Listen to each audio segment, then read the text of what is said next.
নমস্কার, আমি ডক্টর তনুকা দাশগুপ্ত।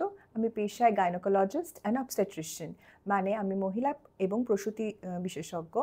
আমি পিয়ারলেস হসপিটালের সঙ্গে অ্যাটাচড এবং আরও কিছু হসপিটালের সঙ্গে অ্যাটাচড, যেখানে আমি পেশেন্টদের দেখে থাকি এবং অপারেশনও করে থাকি।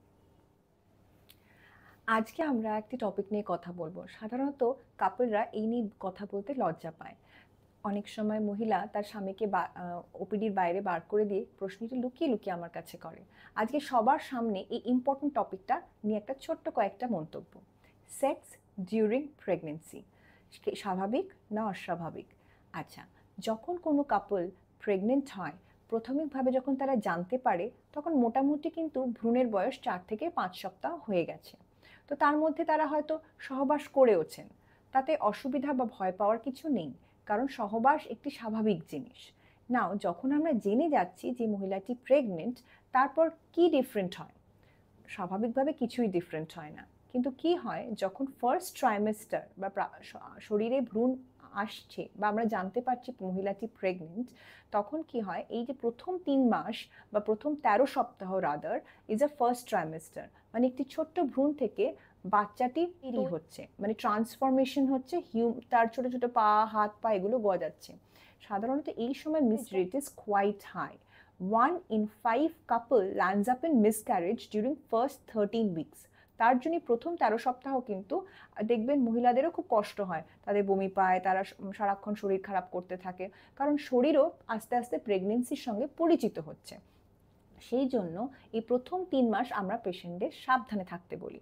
যদি কোনো কাপল নিজেরা পজিশন অফ দ্য সেক্স নিয়ে মোটামুটি নলেজ থাকে, বা না থাকলেও ডাক্তারের সঙ্গে ডিসকাস করে আপনারা জিজ্ঞেস করতে পারেন কোন পজিশনে সেক্স করলে পেটের ওপর চাপ পড়বে না, সেই পজিশনে কিন্তু সেক্স করা যায়।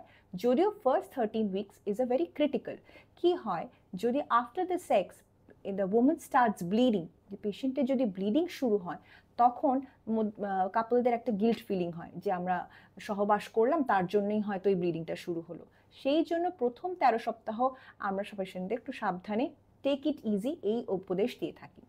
সাধারণত 13 উইকস হয়ে গেলে যদি ফুল একেবারে জরায়ুর মুখের কাছে না থাকে, মানে প্লেসেন্টা প্রিভিয়া বা না থাকে, তাহলে কিন্তু সেক্সুয়াল অ্যাক্টিভিটি করাটা খুব একটা অস্বাভাবিক নয়। এগেইন সেখানে position of the sex is very important, যাতে করে মহিলার পেটে চাপ না পড়ে, সেই বিষয়ে একটু সাবধানতা অবলম্বন করতে হবে। আচ্ছা, এবার যখন পেশেন্টটি প্রোগ্রেস হচ্ছে, পেশেন্টের জরায়ু বড় হচ্ছে, বাচ্চা পেটের মধ্যে বড় হচ্ছে, third trimester is a very difficult phase. তখন কি হয়, তখন হচ্ছে পেশেন্টের কষ্ট হতে শুরু করে, নিঃশ্বাসের কষ্ট, শুয়ে থাকলে কষ্ট, এই ধরনের একটা সমস্যার সম্মুখীন সে হতে পারে, এবং তার ইচ্ছা, মিলিত হওয়ার ইচ্ছাটাও অনেক রকম ডিপেন্ড করে। সুতরাং যদি মহিলার ইচ্ছা থাকে মিলিত হওয়ার, position of the sex is very important, সেই সম্বন্ধে ওয়াকিবহাল হয়েই স্বাভাবিকভাবে সহবাস করা যেতে পারে। নমস্কার।